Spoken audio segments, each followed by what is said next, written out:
Bismillahirrahmanirrahim. Assalamualaikum warahmatullahi wabarakatuh. Innal hamdalillah nahmaduhu wa nasta'inuhu wa nastaghfiruh wa na'udzu billahi min shururi anfusina wa min sayyiati a'malina. Man yahdihillahu fala mudhillalah wa man yudlil fala hadiyalah. Asyhadu an la ilaha illallah wahdahu la syarikalah wa asyhadu anna Muhammadan abduhu wa rasuluh alladzi la nabiyya wa la rasula ba'dah. Qala Allah Ta'ala ya ayyuhalladzina amanu taqullaha haqqa tuqatih wa la tamutunna illa wa antum muslimun. Yang saya hormati Bapak Ketua Manajemen Pendidikan Yayasan Islam Al-Huda Bogor Indonesia, Ustadz Nurdin Syahid, Sarjana Pendidikan Islam. Yang saya hormati Mudiroh Ma'had Hasmi Islamic School, Ustazah Rosalina Zulhijjah, Sarjana Komputer. Yang saya hormati Ketua Komite SMP Islam Hasmi, Ustazah Sri Sukma Dewi, Sarjana Pendidikan. Yang saya hormati Bapak Ibu Wali Santri SMP Islam Hasmi. Yang ingin saya sampaikan di kesempatan yang berbahagia ini adalah tentang visi dan misi sekolah SMP Islam Hasmi. Ya, yang mungkin Bapak Ibu sekalian sebelum mendaftarkan anaknya sudah sempat membaca brosur, ya, brosur dari kami ataupun website yang kita website kita, ya, tentang visi dan misi itu, ya. Tapi kita perlu pemahaman secara bersama, baik itu orang tua, ya, sekolah maupun peserta didik itu sendiri, ya. Adapun visi dari SMP Islam Hasmi itu sendiri adalah terwujudnya sekolah yang nyaman dan terdepan dalam mencerdaskan umat dan mencetak generasi robani yang berpegang teguh kepada Al-Quran dan Sunnah. Bapak Ibu sekalian dirahmati Allah Subhanahu wa taala, terwujudnya sekolah yang nyaman, ya, dan terdepan dalam mencerdaskan umat bukan berarti kita memberikan fasilitas, ya, yang bersifat melalaikan ataupun memanjakan, ya. Akan tetapi terwujudnya sekolah yang nyaman di sini dalam rangka untuk menunjang, ya, proses belajar mengajar siswa agar apa ilmu yang kita berikan itu bisa terserap dengan maksimal. Sehingga kita perlu adanya sekolah yang nyaman, ya. Kemudian dan terdepan dalam mencerdaskan umat, ya. Mencerdaskan di sini bukan hanya siswa dibekali dengan pengetahuan saja, ya. Akan tetapi di samping pengetahuan mereka juga peserta didik dibekali dengan keterampilan, ya. Bukan hanya teori saja, akan tetapi juga praktiknya. Bukan hanya ilmu saja, akan tetapi juga amalnya diperhatikan. Sehingga bagi peserta didik yang boarding dan full day itu agak sedikit berbeda nantinya, baik dari hasilnya maupun penanganannya. Kenapa? Kalau yang boarding itu 24 jam berada di sekolah. Dan itu pengawalan pentarbiyahan bi'ah Islamiyah akan terus berjalan, kita kawal, ya, dari bangun tidur sampai tidur lagi. Sehingga ketercapaian itu kita bisa maksimal, ya, kita bisa maksimal. Kemudian Bapak Ibu sekalian dirahmati Allah Subhanahu wa taala, dan mencetak generasi robani yang berpegang teguh kepada Al-Qur'an dan Sunnah, ya. Tentunya harapan kami peserta didik yang keluar atau output dari peserta didik kami ketika keluar dari SMP Islam Hasmi itu bisa berpegang teguh kepada Al-Quran dan Sunnah, yang menjadi generasi robani yang dimanapun dia berada, apapun kondisinya, dia tetap berpegang teguh kepada Al-Quran dan Sunnah, ya, tetap menjalankan syariat Islam sesuai dengan apa yang dianjurkan oleh Allah Subhanahu wa taala dan Rasulnya. Kemudian Bapak Ibu sekalian dirahmati Allah Subhanahu wa taala, tentunya visi itu akan terwujud dengan adanya misi atau breakdown di bawahnya agar menunjang terwujudnya sebuah visi, ya. Sehingga kita munculkan ada beberapa misi untuk menunjang visi tersebut, ya. Adapun misi dari SMP Islam Hasmi itu sendiri berdasarkan 8 standar nasional pendidikan, ya. Yang kita tahu 8 standar nasional pendidikan ini 4 diantaranya adalah tentang manajerial dan 4 berikutnya adalah tentang akademik, ya. Yang itu kita jabarkan untuk menunjang visi dari sekolah SMP Islam Hasmi. Apa saja? Diantaranya itu yang pertama, mewujudkan pendidikan yang berlandaskan Al-Quran dan Sunnah. Ini tidak ada tawaran lagi untuk pendidikan yang kita terapkan di SMP Islam Hasmi itu harus berlandaskan dengan Al-Quran dan Sunnah. Kenapa? Karena itu adalah dasar pokok dari agama Islam. Ya, dasar pokok dari agama Islam yang mana ketika kita berpegang teguh terhadap keduanya, insya Allah tidak akan pernah tersesat, tidak akan pernah rugi. Wala yadillu wala yashqa.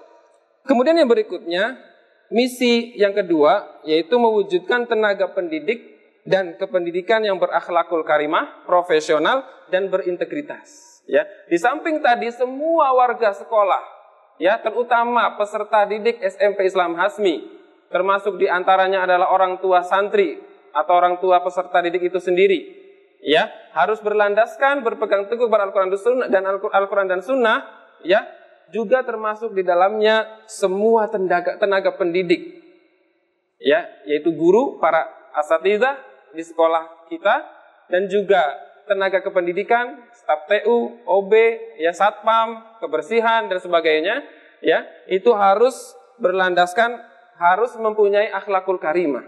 Ya, kenapa? Seseorang tidak akan bisa mendidik peserta didik menjadi seorang yang generasi robbani tanpa adanya guru atau pendidik yang juga berakhlakul karimah, ya, profesional dan berintegritas.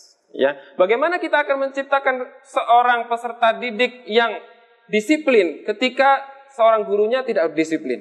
Ya, bagaimana kita akan menciptakan atau mencetak seseorang itu menjadi berakhlakul karimah ketika yang mencetak, yang mendidik itu tidak berakhlakul karimah? Sehingga kita perlu untuk mendidik tenaga pendidik, ya, dan kependidikan agar bisa berakhlakul karimah, profesional dan berintegritas. Tentunya dengan program-program, nanti turunan program-program untuk ketercapaian tersebut. Kemudian yang ketiga, menumbuhkan potensi peserta didik dan budaya akhlakul karimah di lingkungan sekolah. Ini kembali ke peserta didik lagi, ya. Potensi-potensi yang berada di peserta didik itu akan disalurkan melalui program ekstrakurikuler, melalui program pengembangan diri, ya. Dalam rangka apa? Untuk menumbuhkan potensi mereka. Ya, kalau di kita di samping ekstrakurikuler pramuka itu lebih kewanitaan, itu ada program pengembangan diri tata boga. Ini kewanitaan sekali. Kemudian yang kedua adalah program tata busana. Ini termasuk dalam rangka untuk mengembangkan potensi peserta didik, ya.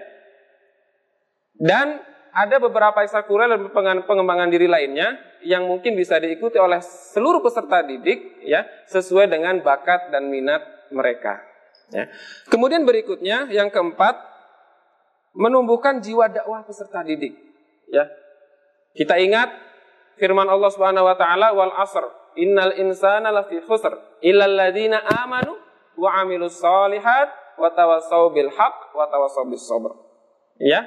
Di samping dia mendapatkan ilmu sehingga akan muncul keimanan, ya, mereka juga dituntut untuk amalus solihah, beramal solihah, ya, hasil dari ilmu yang mereka dapatkan di pembelajaran, ya. Dan juga tidak sampai di situ, apa yang mereka dapatkan ilmu tersebut, apa yang mereka amalkan, mereka juga sampaikan.